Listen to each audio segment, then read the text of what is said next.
Mexico with a Christian florist. All three states, these Christian small business owners were said that they could not in good conscience participate in a gay or lesbian, quote, wedding. And so the gay and lesbian activists reported them to the state government agencies, and these folks were either fined or cited or, well, and in case scolded. Of the bakers up in Oregon, they lost they had to shut their doors because it was just too expensive to. So there are some states, Kansas, Arizona, now Mississippi, and others, I think, considering laws. I don't think you need laws. I think you need to impose the First Amendment of the Constitution of the United States. But nevertheless, some of these states think they need to pass laws to shore up the rights of Christian business owners to say no to participating in something they think is immoral or unscriptural. And so, Kerby, that's going on around the country, and so it's a clash of worldviews again. And I think what it illustrates is two things. Number one, let's be honest, these particular establishments were not random. They were targeted. No, and, yes. One good example is Elaine Huguenin, who was the photographer in New Mexico. The lesbian couple, I'll call them that, decided to actually target her.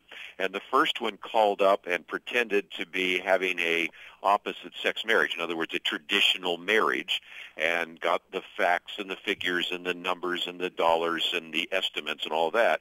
Then her partner calls back and asks the same question, but then drops the bomb that, well, this is for a same-sex commitment ceremony. And that's when Elaine says, well, I really couldn't do that. And they said, okay, great, now we're going to take you to the Human Rights Commission. And when they went to the owner of Masterpiece Cake Shop in Colorado, again, it's pretty obvious that when it's called the Masterpiece Cake Shop, and these were actually targeted individuals. But for the discussion today, I like to refer to these as live and let live laws. Anybody that might have heard my commentary yesterday that you carry on AFR, I think that's the way to say it, because a lot of Americans are kind of like, well, live and let live. Okay, right. If you don't want to do that, fine.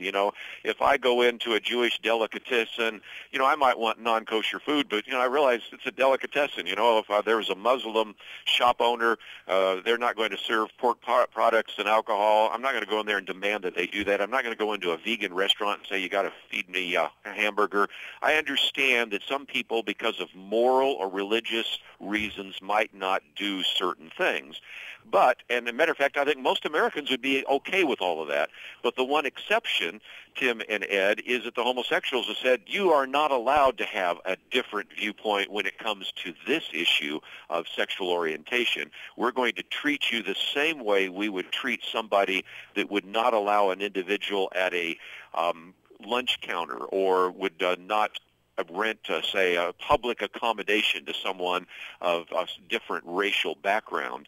And so that's really what is at stake here, whether or not we have the philosophy that I think almost all of our listeners hold to, a live and let live. Okay, you have your views, I have my views. Right. I'm not going to compel you to do something any more than you should compel me. But in this case, of course, that's why the legislatures have tried to say in law, basically, what most Americans accept every day, and that is a philosophy of live and let live. Kerby, Tim had mentioned, the First Amendment, and that should be a bulwark on these kinds of issues, but it isn't. And there are a lot of reasons for that. But one of the things that concerns me is that the secular movement, the aggressive secular movement that doesn't believe in live and let live, they seem to want to parse out a difference between the free exercise of religion and freedom of worship. They seem to want to limit Christian free exercise of religion to inside the four walls of the church. And that becomes clear when you have these instances of Christian businessmen and businesswomen, because a florist or a photography studio or a bakery, those obviously aren't churches. So what they're saying is your free exercise of religion stops when you walk outside the church. And you're right on target. Ed, I think, first of all, we need to really educate our people that when they hear the phrase freedom of worship. Lights and sirens are going whoop, whoop, whoop, whoop, because, we even have future presidential candidates like Hillary Clinton and others suggesting that we have freedom of worship. Well, back in the days of the Soviet Union, which Vladimir Putin's trying to bring us back to, I guess, they always believed in freedom of worship. I have staff members right now in Belarus, and as long as you have a church and whatever you do inside the church stays within the church, no problem. But what we believe, and I think what the First Amendment was all about, and what the founders and the framers intended, is that you have freedom of religion in all areas of life, not just within the walls of the church. And, of course, that's a very important case that's before the Supreme Court this month. Oral arguments will be dealing with the issue of Hobby Lobby and the Conestoga Wood Specialties, whether or not that freedom of religion actually not only extends beyond the church, but even to a profit-making entity. And it will be interesting to see how it rules. But, again, whenever you hear somebody talking about freedom of worship, pay attention, because that's very different than freedom of speech and freedom of religion. Talking to Kerby Anderson. He's our guest today on the program. I want to ask you a question, folks, especially for those of you who say, no, Wildman, Anderson, and Battagliano, you guys, you got a very bigoted, homophobic view of the world, and so the Christian business owner should be forced to make a wedding cake for a gay couple. That's the American way. I would ask you to consider this, and I've heard others. I didn't have this as an original idea. I've seen this other places. I will freely admit to plagiarism. And but let me ask you this: let's suppose a couple of skinheads go in to a Jewish printer. All right, he's faithful, goes to synagogue, and he has a printing shop in a given town. And the skinheads say, we're having a rally a couple weeks from now downtown. We got a permit, and there's going to be a couple hundred of us in town to rally for our beliefs, one of which is you're a pig. Right. Death to the Jew. Death to the Jew. So we would like for you to print up some posters for us, so we can distribute them around town and so forth.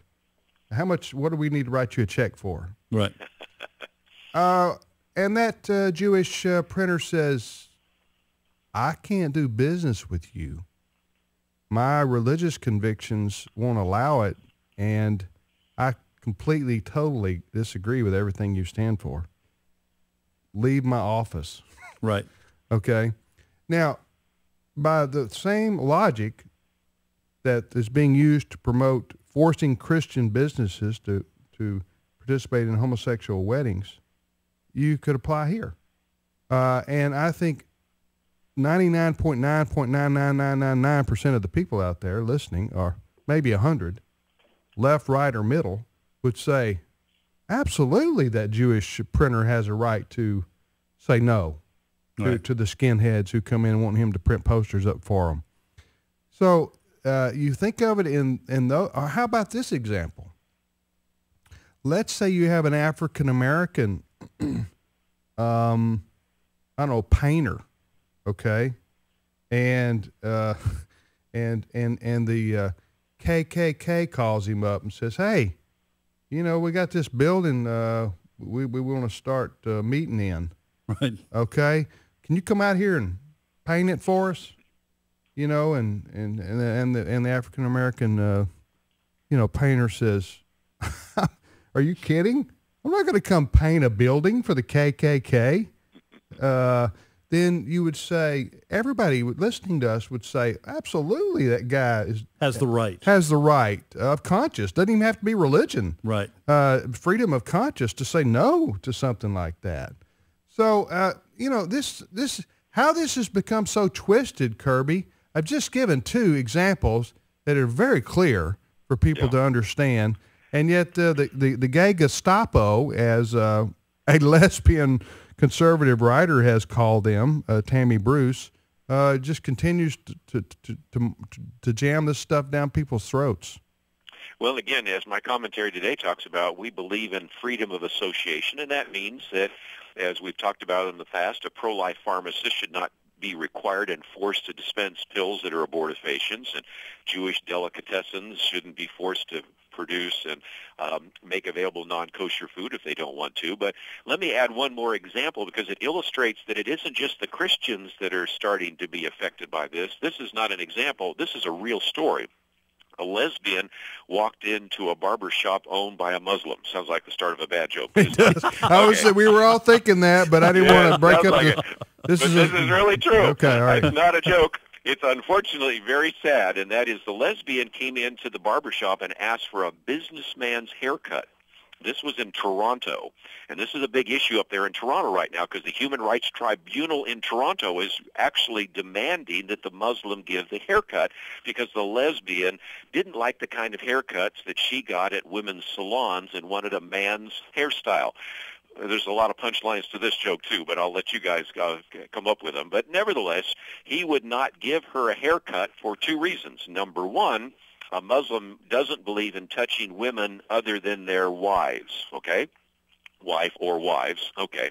And second of all, he obviously has moral questions about lesbians. And so this is before, right now, the Human Rights Tribunal in Toronto, and I use that to illustrate the point.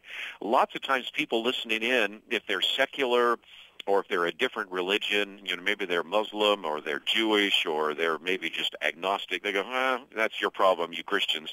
No, if you lose your religious freedom, all sorts of other people are very quickly affected by that same kind of political correctness. And so this little scandal taking place in Toronto, Canada right now is just one more illustration of how it doesn't just stay with the Christians, and it doesn't just affect the evangelical Christians. Sooner or later, other people's rights begin to get trampled on as well.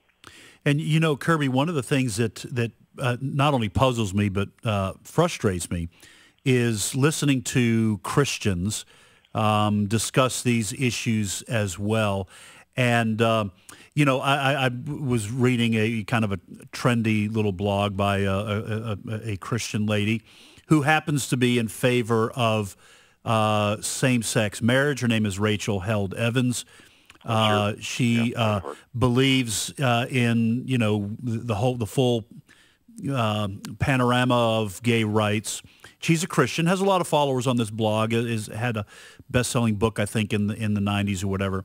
But she comes out against those Christians who want to defend they believe is their religious liberty in these kinds of instances. And what's frustrating for me is not simply that she believes in same-sex marriage. It's not even that Christians can debate whether a Christian baker should bake a cake for a same-sex wedding. We can have those kinds of debates. Should a Christian do it? But her attitude is a Christian must do it. And this is what I don't like when I hear, the well-known pastor Andy Stanley in Atlanta. There you go. Leave Jesus out of it. Yeah. Their argument is, yes, these laws should apply to Christians, not should Christians have the right? Let's debate it. They must do this. I just cannot understand why Christians can't see the danger inherent in forcing Christians to do things against their conscience. Well, and again, I think the issue is brought up by almost every time I talk about this. Even yesterday on my radio show, somebody calls in and said, well, I just think Christians should really try to serve as much as possible. I think Christians should be solicitous, because you might develop a relationship, you might lead with the Lord. And, I agree with all the possibilities of that. And so I really think that Christians could maybe even disagree about what they might or might not participate in. But, Ed, you're back to the bigger issue.